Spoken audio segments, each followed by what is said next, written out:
자, 오늘 우리가 함께 살펴볼 내용은요, 어쩌면 우리가 당연하게 생각해왔던 종교라는 개념 자체에 아주 강력한 질문을 던지는 그런 이야기입니다.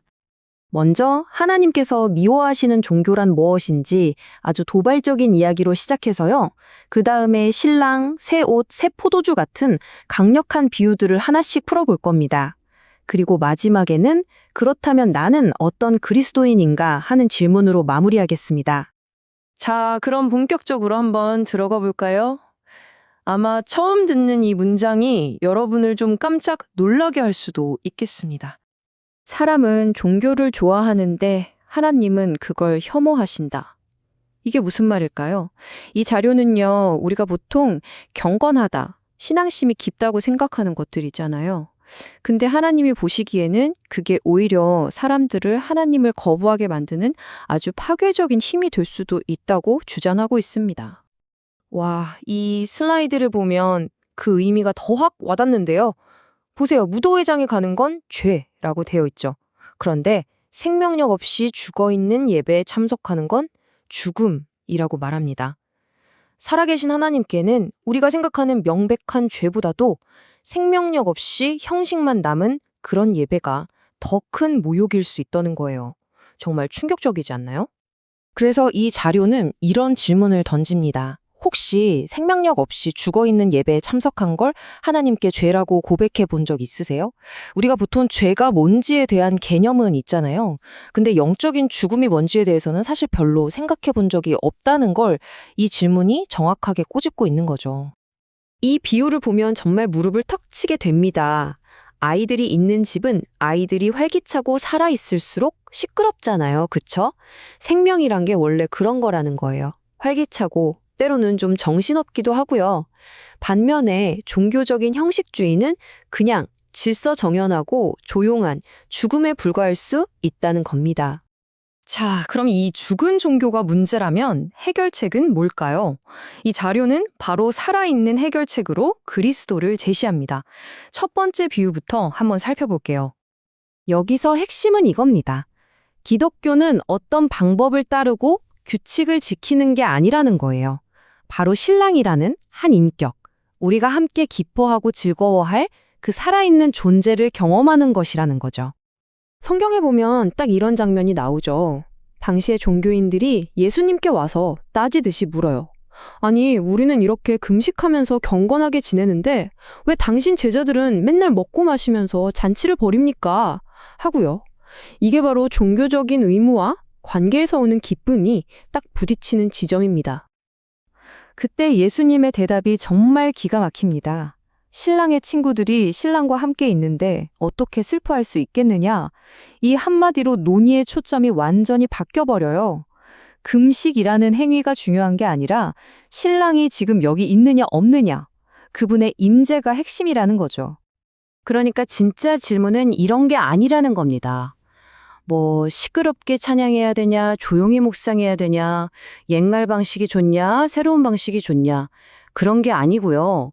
딱 하나. 나는 지금 신랑의 신선하고 달콤한 임재를 경험하고 있는가? 바로 이겁니다. 그게 없다면 사실 어떤 방식이든 의미가 없는 거겠죠. 자, 이야기는 여기서 더 나아갑니다. 신랑과 함께하는 잔치에 가려면 우리에게 꼭 필요한 게 있죠. 바로 잔치에 어울리는 옷입니다. 이 비교가 아주 중요한데요. 생배라는 건 십자가 이전의 그리스도의 삶, 그러니까 우리가 따라야 할 어떤 모범을 말해요. 하지만 새 옷은 완전히 다릅니다. 이건 죽음에서 부활하신 그리스도 그 자체, 우리가 그냥 받아서 입기만 하면 되는 완전한 의로움을 의미하는 거죠. 다시 말해서 이 새 옷은 그리스도께서 바로 우리의 의가 되어주신다는 뜻입니다. 이 옷을 입어야만 우리가 하나님 앞에 당당히 서고 신랑이신 그리스도를 마음껏 누릴 자격이 생기는 거죠.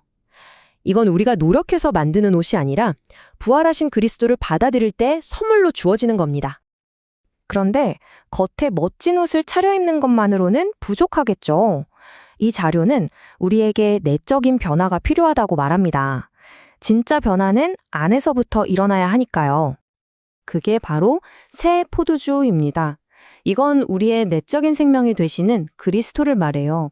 우리를 정말 살아있게 만들고 만족과 능욕으로 가득 채우는 영적인 음료 같은 거죠.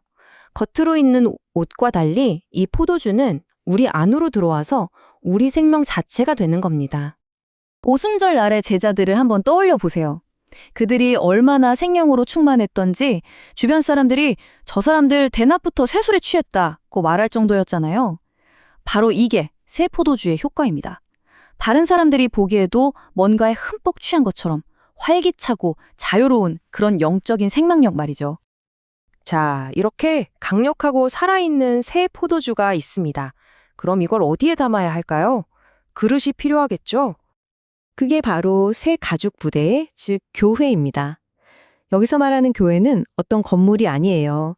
새 포도주, 그러니까 그리스도의 그 활기차고 계속해서 확장하는 생명을 담고 또 표현하도록 만들어진 살아있는 공동체인 거죠. 그래서 이 자료는 아주 단호하게 말합니다. 낡은 종교 조직은 뻣뻣해진 낡은 가죽 부대 같아서 이 새 포도주를 담으면 터져버린다. 오직 살아있는 교회만이 이 생명을 담을 수 있다고요. 자, 지금까지 신랑, 새 옷, 새 포도주, 그리고 새 가죽 부대라는 비유들을 살펴봤는데요. 이제 이 모든 것을 가지고 마지막으로 우리 자신을 돌아볼 시간입니다. 이 표를 보시면 그리스도에 대한 4가지 경험의 단계가 나와요. 첫 번째는 그리스도를 그저 따라야 할 도덕적인 본보기로만 보는 도덕주의에 머무는 단계입니다. 두 번째는 한 단계 나아가서 나를 의롭게 해주는 구원자, 즉 새 옷으로 경험하는 단계죠. 세 번째는 거기서 더 나아가 새 옷뿐만 아니라 내 안에 생명인 새 포도주까지 경험하는 거고요. 그리고 마지막 4번째는 이 모든 것, 즉 의로움과 생명을 교회라는 공동체 안에서 함께 누리는 단계입니다. 그래서 이 이야기가 우리에게 던지는 마지막 질문은 바로 이것입니다.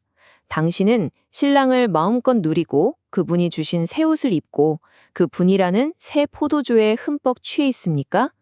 죽은 종교의 껍데기를 벗어나 이 살아있는 실제를 향한 여정에서 여러분은 지금 어디쯤 서 계신가요?